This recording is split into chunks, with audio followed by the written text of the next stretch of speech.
Good afternoon. Obviously, I'm deeply, deeply disappointed by the jury's decision. I have every faith that the law and the facts did not sustain that decision and that we will be successful upon appeal. I have never violated my public oath. I have never been anything but a patriot of my country and for my country. I have never, ever been a foreign agent, and the decision rendered by the jury today would put at risk every member of the United States Senate in terms of what they think a foreign agent would be. More Democrats in total disarray.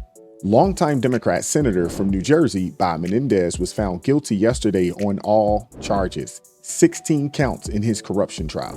Let's go to Eric Shawn. So we have the verdict. Now we know what it is. Eric Shawn, live for us at the Manhattan Federal Court. Eric. Yes, Harris, guilty. All defendants found guilty on count 1 and 2. We're being told right now from the courtroom. This means New Jersey's senior senator, Robert Menendez, who is seeking re-election as an independent, has been convicted of conspiracy to commit bribery and conspiracy to commit honest services wire fraud, along with 2 New Jersey businessmen. As we have been reporting, he was able to skip out and avoid this type of conviction in his last corruption trial, in which it ended in a hung jury.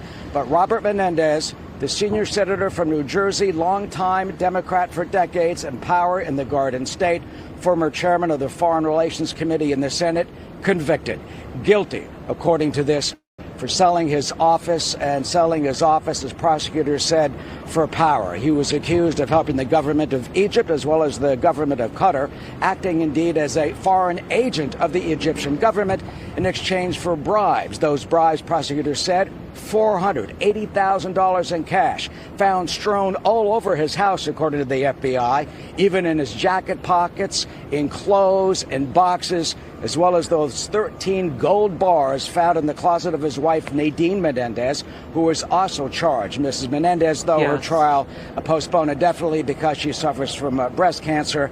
But so far, it seems a sweeping victory for the government at this time. At least 3 through 5, Menendez is guilty. So far, the senator from New Jersey is getting a total conviction sweep by the federal prosecutors. Convicted of conspiracy to commit bribery, count 1, conspiracy to commit honor services fraud, conspiracy to commit extortion under the color of official right. That's the actual charge, that he extorted these businessmen in order to be part of this scheme. Counts 6 through 8, guilty. There are 16 counts relating to Menendez, 18 related to the other 2 defendants, who are the businessmen. So you have actions to benefit the businessmen, guilty, services, wire fraud, guilty, conspiracy to commit obstruction of justice. That is when a prosecutor said he sent an attorney in to try and explain all this before he was charged. They deemed that obstruction of justice, that he was trying to prevent him being charged. He was also charged with trying to obstruct a federal prosecution of one of his co-defendants, a businessman. Basically, Harris, prosecutors laying out a corrupt 9 through 12 guilty. So we have almost a clean sweep of guilty verdicts here at this courthouse so far. Menendez has long been seen as a powerful figure within the Democratic Party, but his whole career has been tainted by repeated allegations and accusations of corruption.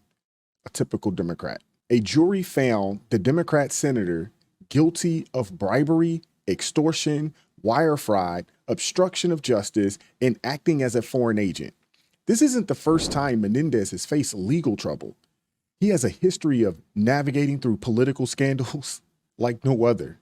The verdict is a staggering blow for the Democratic establishment in New Jersey, where longtime state power broker George Norcross faces a separate racketeering indictment as well.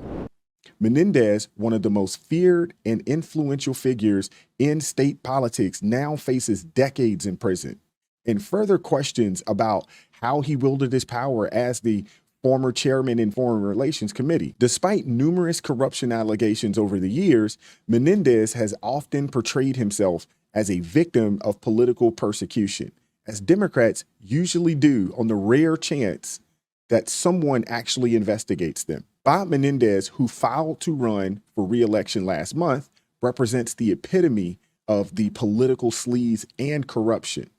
The double standard in our justice system is glaringly evident, but the fact that Menendez, a high-ranking Democrat, has finally been held accountable is rare and a quite significant moment. It begs the question, if this is what we uncover about a senator, what might we find if we take a closer look at the Biden crime family?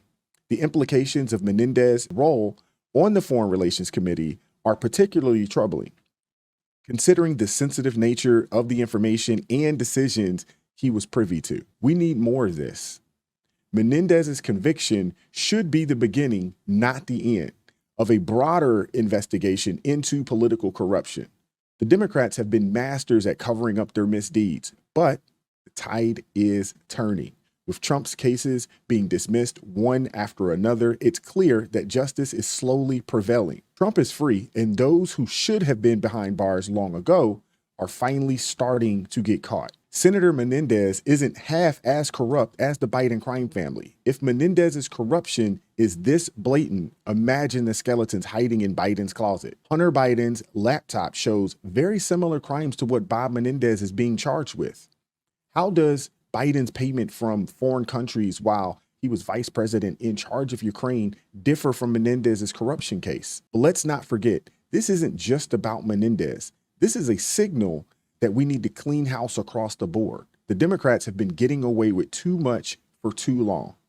It's time for a thorough investigation into the corruption that has plagued their ranks. The American people deserve better. And speaking of pleasant surprises, let's talk about John Fetterman for a moment. Senator Fetterman called for Menendez to resign a couple of months ago after he was charged. Check this out. And you've also been calling to get rid of Menendez, I know. But first, before we talk about that, what's your reaction to the expulsion? Well, it's like I'm not surprised, but to me, I think the more important picture is that we have a colleague in the Senate that actually did much more sinister and serious kinds of things. Senator Menendez, he needs to go. And if you are going to expel Santos, how can you allow to somebody like Menendez to remain in the Senate? And, you know, Santos's kind of lies were almost, funny. And like, he landed on the moon and that kind of stuff. Whereas, I think, Menendez, I think, is really a senator for Egypt, not New Jersey.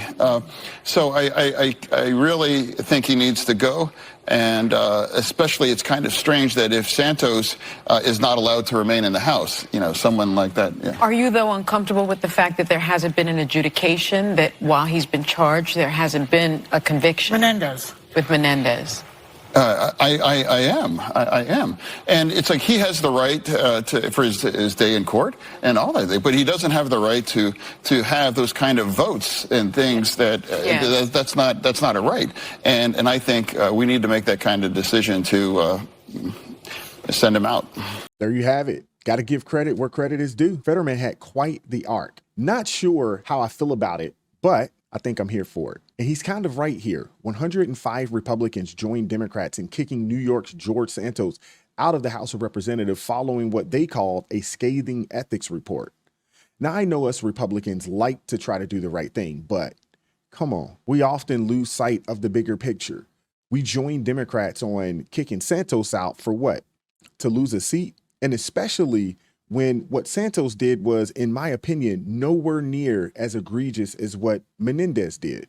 Anyway, leave it to the GOP to shoot themselves in the foot sometimes. But this goes to show the double standard when we see how Democrats rally to protect their own until they absolutely can't anymore. But even Democrats have to now turn on Menendez after his guilty verdict. Senate Majority Leader Chuck Schumer has now joined the chorus calling for Menendez to step down. This is a clear sign that the evidence against Menendez is too overwhelming to ignore. When the crime is so blatant, even his own party can't shield him anymore. I personally think he should have been kicked out a long time ago. I mean, even John Fetterman could see it. But the reason I don't think he was kicked out earlier is because too many members of the Senate could have went down with what Menendez did? How do you think they're all millionaires on a congressional salary? But this is pretty good news, folks. It means that walls are starting to close in on the corrupt elements within the Democratic Party. And there sure are a lot of it. The more they are exposed, the more the American people will see the truth. The Democrats have long portrayed themselves as the party of the people, but cases like Menendez make the level of their corruption and abuse of power clear as day. This is just the beginning. We need to stay vigilant and keep pushing for the truth. The corrupt must be exposed and justice must be served. If you're tired of the double standards and want to see more accountability in our political system, make sure to like, share, and subscribe to the channel. Drop me a comment down below.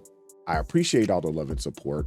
Consider joining the ARP family. It supports us. It supports this team. It gives us the ability to produce this type of content on a day-to-day basis. I appreciate each individual that has joined the ARP family thus far. Keep God first in your life. Stay prayed up. And I'm going to catch up with you all next time. Peace.